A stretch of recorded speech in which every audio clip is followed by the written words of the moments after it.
Mayang adlaw sa akong mga gwapa o gwapo nga mga anak. This is Mommy Dars. Welcome to my journey. Bisan pa sa ka-short sa ako ang pag-start ani nga journey, daghan ako kaayo og na dawat nga mga gi-message sa ato ang page. Ato sa silang i-entertain. Ingon siya dire, "Hello Mommy Dars, unsay buhaton kung dunay mga tao nga sige pangdaot sa ato?" Ingon iyang muna iyang concern. Para sa ako, mga anak, lahi-lahi magud ta og gingon nila, mugay na gingon nila point of view kay lahi-lahi ta og mga ideas. Dili gid ako siya dapat pansinon kay lahi-lahi gid tag pananaw sa mga bagay-bagay. Kung yang tanaw mauna para sa imo, pero anak, ikaw ra gyud nasayod sa imong kaugalingon, walay lain. Ikaw ang mas nakaila sa imong kaugalingon, walay lain. So nganong dapat maka mag-react? Wala tayo dapat i-react eh. Wala gyud. Wala gyud. Basta dahira na siya. Kung permela nimo madungog sa iya ha, kay mo na iyahang tananaw sa imo, pasadahi. Hangtod kanos asya maghilom. Kay maghilom ra gyud siya kadugayan.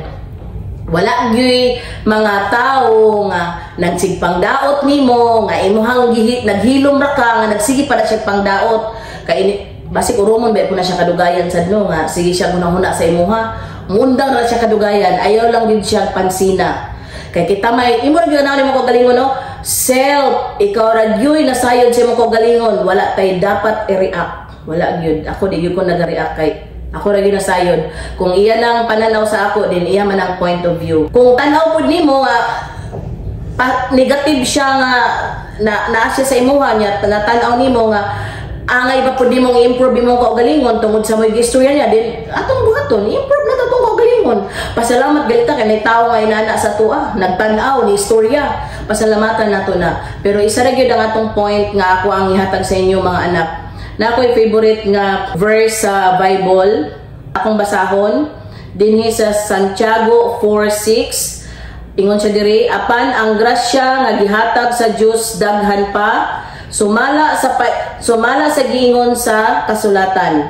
Kaaway sa Dios ang mapahitas-on, apan maghatag siya grasya sa mga mapaubsanon." Walay maunsa sa ato kung magpaubos ta.